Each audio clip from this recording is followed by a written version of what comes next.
Alright, how do we solve this question? Question में पूछा गया बोला गया है NO2 required for the reaction is produced by decomposition of N2O5। तो ये इक्वेशन गिवन है। इनिशियल कंसंट्रेशन N2O5 ही गिवन है and after 30 minute N2O5 is 2.75 molar. Rate of formation of NO2 आपको बताना है। ठीक है, तो what is given? Reaction is given N2O5 इससे बन रहा है NO2 plus you have O2। ठीक है, T इक्वल टू 0 पे कंसेंट्रेशन इज 3 मोलर और T इक्वल टू 30 मिनट पर कंसेंट्रेशन इज 2.75। ठीक है, ये गिवन है। तो अगर rate of formation of NO2 हमें निकालना है तो पहले क्या निकालना पड़ेगा? Rate of disappearance of N2O5। Disappearance of N2O5, तो इसको क्या लिखेंगे? Negative of dN2O5 by dt। ये इंस्टेंटेनियस रेट है। अब देखो ये जो दो वैल्यूज दी हुई है ना आपको, दो अलग अलग इंटरवल पे गिवन है, दो अलग अलग टाइम पे। ठीक है, तो यहां से आप इंस्टेंटेनियस रेट नहीं निकाल सकते क्योंकि रेट लॉ नहीं पता आपको, फर्स्ट ऑर्डर है या सेकंड ऑर्डर या third order. You can not find out rate order. ठीक है, तो ऑर्डर ऑफ रिएक्शन आपको नहीं पता है तो you can not find out rate.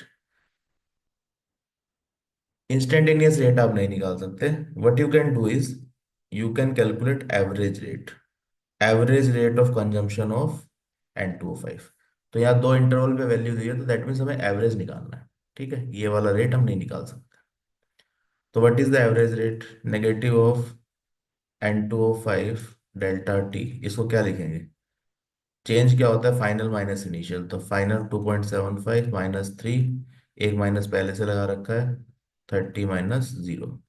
ठीक है, तो ये 3 में से 2.75 जाएगा तो कितना बचेगा? 0.25 माइनस में, और एक माइनस पहले लगा हुआ है, डिवाइडेड बाय 30। तो देखो इसीलिए यहाँ पे हम नेगेटिव लिखते हैं क्योंकि जब आप फाइनल माइनस इनिशियल लिखेंगे ना तो ये वैल्यू नेगेटिव आएगी क्योंकि फाइनल तो कम होता जाएगा ना कंसंट्रेशन रिएक्टेंट का।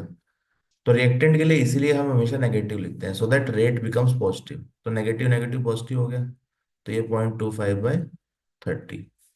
तो ये कितना आ गया? ये आ गया 25/30, 25/3 × 10⁻³ ऐसे लिख लेते हैं इसको, मोल मोलैरिटी पर सेकेंड। ठीक है, तो this is your average rate. अब रेट को आप कंपेयर कैसे करें? N2O5 का रेट आ गया तो NO2 का कैसे आएगा? तो इसके लिए आपको ये फॉर्मूला पता होगा, स्टोइचोमेट्रिक कोफिशिएंट से डिवाइड करते हैं। ठीक है, तो यहाँ पे क्या लिखेंगे? इसका स्टोइचोमेट्रिक कोफिशिएंट 2 है तो 1/2 negative of delta N2O5 by delta T. That should be equal to, इसका कोफिशिएंट 4 है तो ये 1/4 डिवाइड में। इसके लिए नेगेटिव लिखना नहीं है, प्रोडक्ट है, इसकी कंसंट्रेशन बढ़ रही है, NO2 बाय डेल्टा टी। और ऑक्सीजन के लिए क्या लिखेंगे? कोफिशिएंट 1 है तो 1/1 delta of O2 concentration bye delta T. तो ये एक रूल सबको पता होता है। ठीक है, तो यहां से वी कैन रिलेट इन दोनों से। तो रिलेट कर लो, देखो हमें ये दोनों की जरूरत है तो इसको लिख लेते हैं 1/2 negative of delta N2O5, rate of N2O5 that should be equal to 1/4 rate of NO2। ठीक है, अब रेट ऑफ NO2 निकालना है तो इसकी वैल्यू रख दो। इसकी वैल्यू अभी हमने निकाली थी 25/3 × 10⁻23। तो 1/2 × 25/3 × 10⁻³ ये कितना आ जाएगा? 1/4 चेंज ऑफ NO2 कंसेंट्रेशन, तो रेट ऑफ NO2 फॉर्मेशन। तो इसको सॉल्व कर लेते हैं। ये 2 हट गया तो यहाँ 2 आ गया, तो यहाँ से रेट कितना आएगा? Delta of NO2 by delta T that should be equal to 25/3 और इंटू 2 हो जाएगा। तो 25/3 into 2 × 10⁻³ now let's try to solve this. इसको सॉल्व कर लो। तो rate of formation of NO2 average rate है, that will be equal to 50/3 into 10⁻³। तो ये कितना आ जाएगा? This is 16.66। ठीक है, तो आप देख लो हमें किस टर्म्स में चाहिए। तो हमें 10⁻³ के टर्म्स में चाहिए, एक्स की वैल्यू निकालनी है, ठीक है। तो इसको -3 के टर्म्स में लिख लो। तो -3 के टर्म्स में तो ऑलरेडी है, नियरेस्ट इंटीजर ले लेते हैं इसका।